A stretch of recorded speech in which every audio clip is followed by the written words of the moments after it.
हम लोग देखेंगे कि बाउंड फोर्स का मैग्नीट्यूड या अपथ्रस्ट का जो मैग्नीट्यूड होता है कैसे फाइंड आउट करेंगे।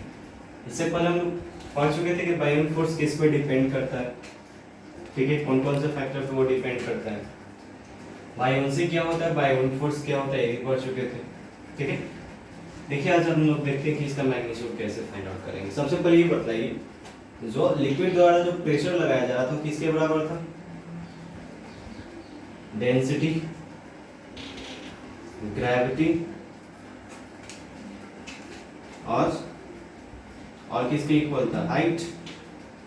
डेंसिटी, ग्रेविटी और हाइट के इक्वल था ये प्रेशर जो लिक्विड द्वारा लगाया जा रहा था। चलिए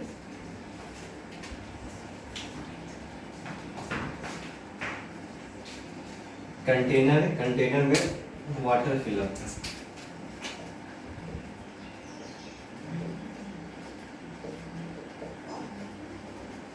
ठीक है।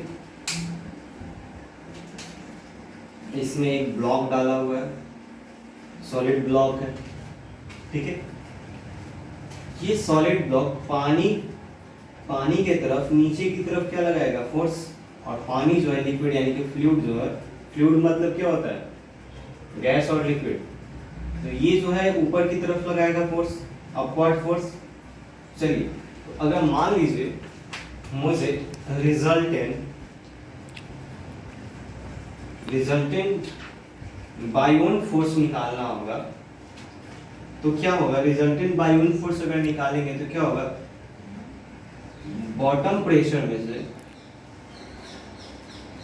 अपर प्रेशर को जो है ना घटा देंगे, तो क्या निकल जाएगा, रिजल्टेंट जो लिक्विड द्वारा लगाया जा रहा है उस प्रेशर को घटा देंगे, किस, उस प्रेशर में से किसको घटा देंगे, अपर प्रेशर, सॉरी डाउनवर्ड प्रेशर जो ब्लॉक द्वारा जो लिक्विड में लगाया जा रहा है, और लिक्विड द्वारा जो ब्लॉक, तो लिक्विड वाला जो प्रेशर लगाया जाएगा उसमें से घटा देंगे किसको, ब्लॉक वाला प्रेशर, तो निकल जाएगा। तो सबसे पहले देखिए ये ब्लॉक द्वारा जो लगाया जाएगा ये इसके द्वारा भी प्रेशर इतना ही लगाया जाएगा, ठीक है। डेंसिटी, चलिए ग्रेविटी सेम रहेगा, हाइट चेंज हो जाएगा। एक बात बताइए, इसमें एरिया भी है तो एरिया भी होगा। चलिए दूसरी बात, लिक्विड द्वारा बात करें तो लिक्विड द्वारा भी प्रेशर लगाया जाएगा, ये किसके द्वारा, डेंसिटी, ग्रेविटी, H2A, ये P2 हो गया, ये मान लीजिए P1 निकल गया। अब देखिए रिजल्टेंट बाउंड फोर्स निकालने के लिए हम क्या किए, P2 में से जो है ना प्रेशर 2 में से प्रेशर 1 को हम सब्स्टिट्यूट कर कीजिए, dgH2A minus density, gravity, height 1, area. चलिए इसमें से कॉमन क्या ले रहे हैं, H2 माइनस H1 को एक तरफ कर देते हैं, ठीक है। एरिया तो दोनों में कॉमन ही है, एरिया कॉमन ले लिया, ठीक है। और क्या है, ग्रेविटी और डेंसिटी, ठीक है। चलिए एक बात बताइए, नेचुरल नंबर को नेचुरल नंबर से ऐड कीजिएगा तो नेचुरल नंबर ही आएगा, घटाइएगा भी तो नेचुरल नंबर ही आएगा। उसे हाइट में से अगर हाइट को घटाएंगे तो कुछ ना कुछ आएगा, वो भी हाइट के केस में ही आएगा। चलिए हाइट जो है लेंथ का काम करेगा, अब बताइए तो लेंथ इनटू एरिया वॉल्यूम के बराबर होता है, लेंथ इनटू एरिया क्या होता है, वॉल्यूम के बराबर। चलिए तो देखिए तो इसके जगह आ जाएगा हाइट, हाइट लेंथ का काम करेगा, लेंथ इनटू एरिया को हम लोग क्या लिख सकते हैं, वॉल्यूम।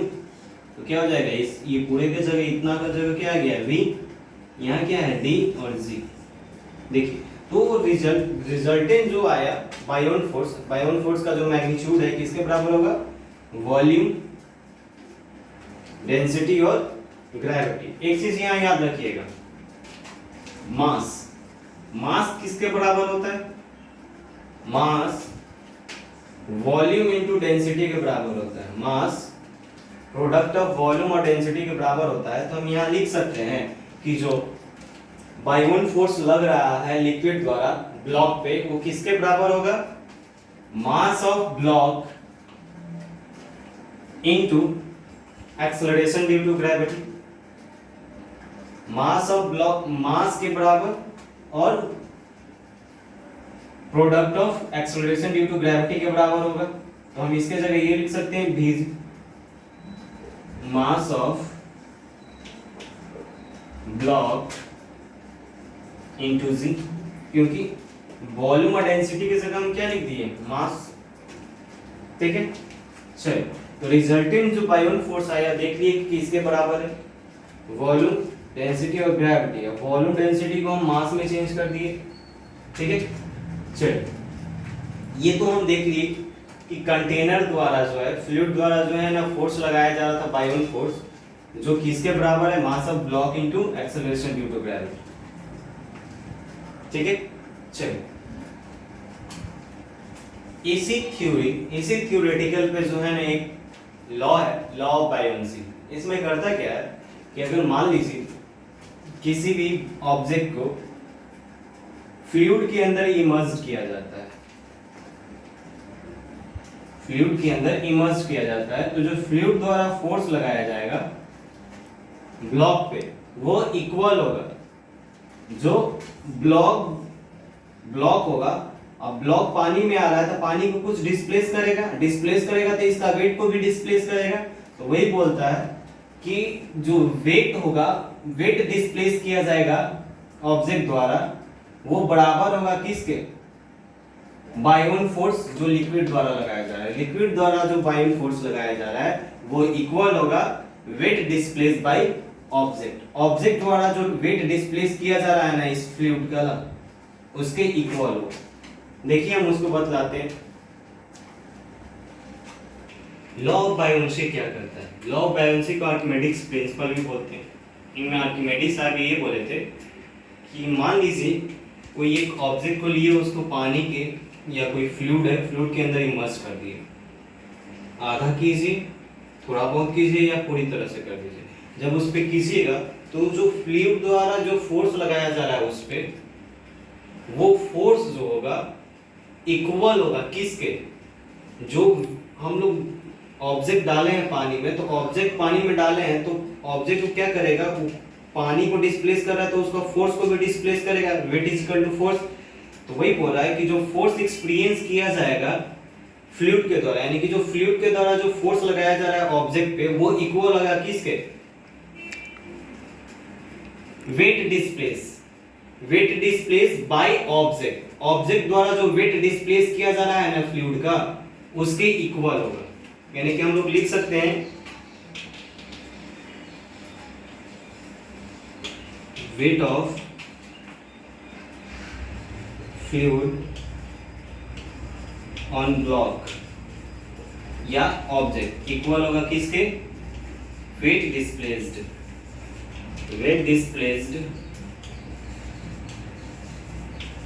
By object.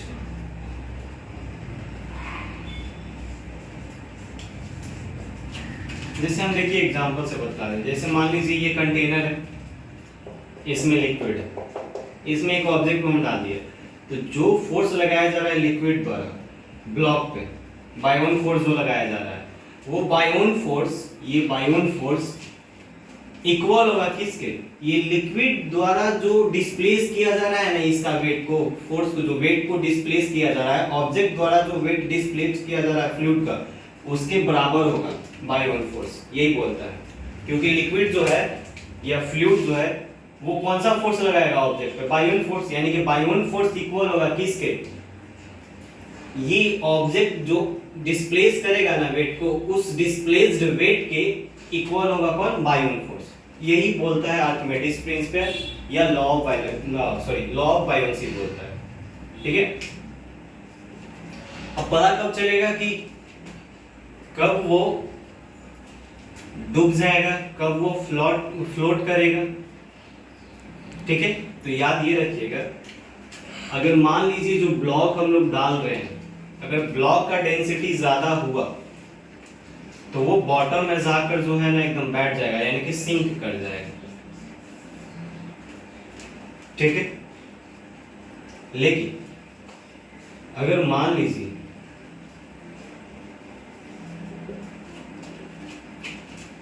अब जो हम लोग ब्लॉक डाल रहे हैं या ऑब्जेक्ट डाल रहे हैं उसका जो है डेंसिटी कम होता है। अगर डेंसिटी उसका कम होता है तो फिर वो करेगा क्या कि उसका मैक्सिमम पार्ट जो परसेंटेज पार्ट जो होंगे उसका फ्लूइड में डूबा होगा, कुछ पार्ट जो है ना ऊपर होगा सरफेस से ऊपर, और वो फ्लोट करेगा। ठीक है, तो ये चीज आपको याद रखना होगा। चलिए ये तो देख लिए क्या होगा नहीं होगा। मेन इसका मोटिव क्या था, इस लॉ को देने का मेन मोटिव ये था कि आप ये पता कर ले कि ऑब्जेक्ट जो है ना किसी फ्लूइड में डालते हैं तो वो डूब क्यों जाता है, फ्लोट क्यों करने लगता है, ये बतलाने के लिए जो है ना इस लॉ को दिया गया था।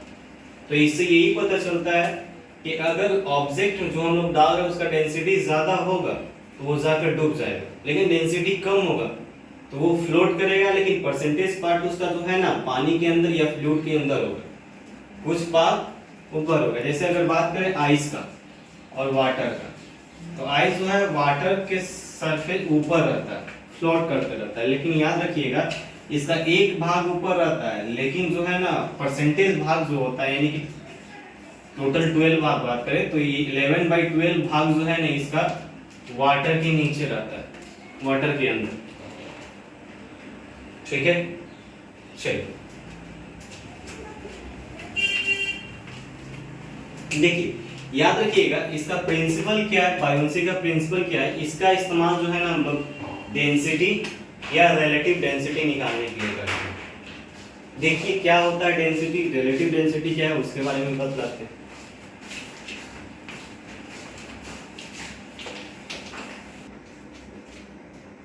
डेंसिटी क्या है, कहता है कि डेंसिटी है क्या, तो कहता है कि मास पर वॉल्यूम को हम लोग क्या बोलते हैं, डेंसिटी। ठीक है, यानी कि it is defined as the mass per volume is called क्या, डेंसिटी। यानी कि सिंपली ये है कि मास को वॉल्यूम से अगर हम लोग डिवाइड करेंगे तो जो वैल्यू आएगा वो क्या कहलाएगा, उसका डेंसिटी। मास और वॉल्यूम का रिलेशन को ही हम लोग क्या बोलेंगे, डेंसिटी। डेंसिटी को डी से डिनोट किए या ऐसे डिनोट कर दिए। ठीक है, चलिए देखिए डेंसिटी का फॉर्मूला है मास बाय वॉल्यूम। डेंसिटी का अगर यूनिट निकालना है तो कैसे निकालेंगे, मास मतलब केजी और वॉल्यूम मीटर क्यूब में होता है तो मीटर क्यूब। डेंसिटी का क्या है, केजी पर मीटर क्यूब। ठीक है, चलिए देखते हैं रिलेटिव डेंसिटी क्या है। कहता है the ratio of mass of substance या volume of substance to the volume of water या मास ऑफ वाटर। कहता है कि रिलेटिव डेंसिटी क्या है, किसी भी ऑब्जेक्ट है तो ऑब्जेक्ट का मास का या उसका वॉल्यूम का अगर रेशियो निकालेंगे वाटर का वॉल्यूम का या उसके मास का तो वो क्या कहलाएगा, रिलेटिव डेंसिटी। ठीक है, हम देखिए लिख देते हैं मास या volume of substance by mass या वॉल्यूम ऑफ वाटर, यानी कि सबस्टेंस का और वाटर का जो रेशियो निकलेगा, ठीक है, किसके अकॉर्डिंग में, मास और वॉल्यूम के। ठीक है, तो हम लोग क्या बोलेंगे उसको, रिलेटिव डेंसिटी। ठीक है, in the presence of mass and volume the ratio of substance to the ratio of water that is called क्या, रिलेटिव डेंसिटी, ये भी बोल सकते हैं। ठीक है, याद रखिएगा इसको कोई यूनिट नहीं होता है रिलेटिव डेंसिटी का, लेकिन डेंसिटी का यूनिट होता है। याद कीजिएगा डेंसिटी और रिलेटिव डेंसिटी को जो है ना मेजर करने के लिए हम लोग एक इंस्ट्रूमेंट, एक डिवाइस का इस्तेमाल करते हैं जिसको हम लोग बोलते हैं हाइड्रोमीटर। ठीक है, इसको हम लोग हाइड्रोमीटर बोलते हैं। इससे डेंसिटी या रिलेटिव डेंसिटी मेजर कर सकते हैं। देखिए अब हम लोग रिलेटिव डेंसिटी निकालेंगे कैसे, अगर कोई आपसे बोलता है कि रिलेटिव डेंसिटी निकालिए, ठीक है, तो वो तो फॉर्मूला है, ठीक है, लेकिन अगर बाय द वे वो नहीं हो, आपको कोई और चीज दे दिया तो कैसे निकालिएगा। याद रखिएगा दो ही केस में रिलेटिव डेंसिटी निकाला जाएगा, या तो इस केस में और नहीं तो लॉ ऑफ बायोन्सी के केस में। तो लॉ ऑफ बायोन्सी के केस में रिलेटिव डेंसिटी कैसे निकालेंगे वो हम निकाल कर दिखाते हैं। फिर एक और चीज है कि लॉ ऑफ फ्लोटेशन क्या होता है, ठीक है। चलिए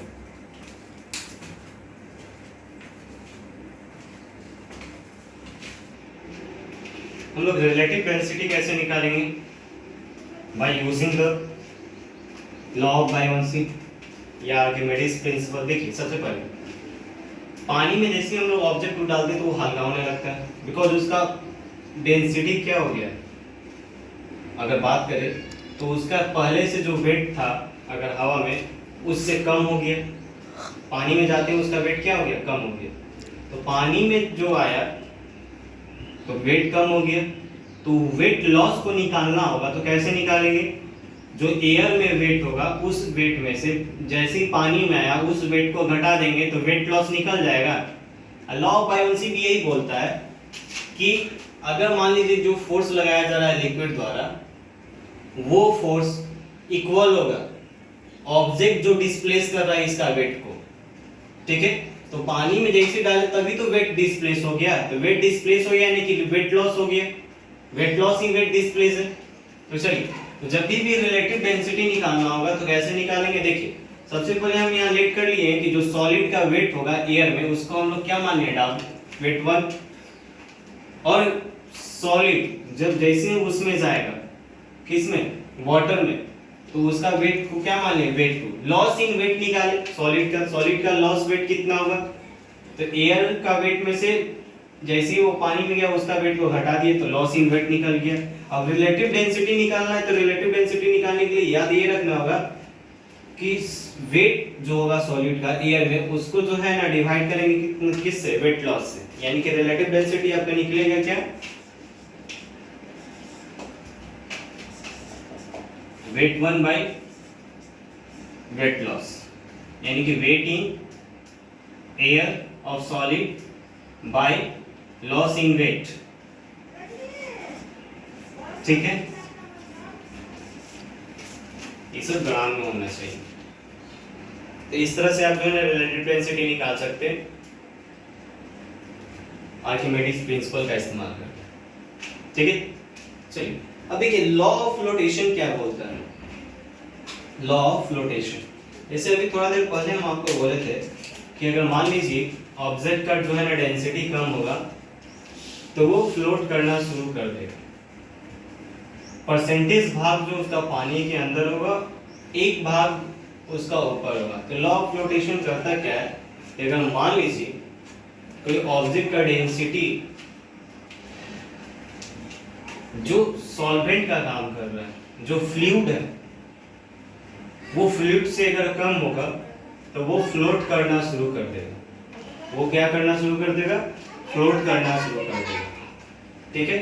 अब फ्लोट कर रहा है क्यों, क्योंकि उसका डेंसिटी पर डिपेंड कर रहा है, ठीक है, क्योंकि उसका डेंसिटी क्या है, कम है।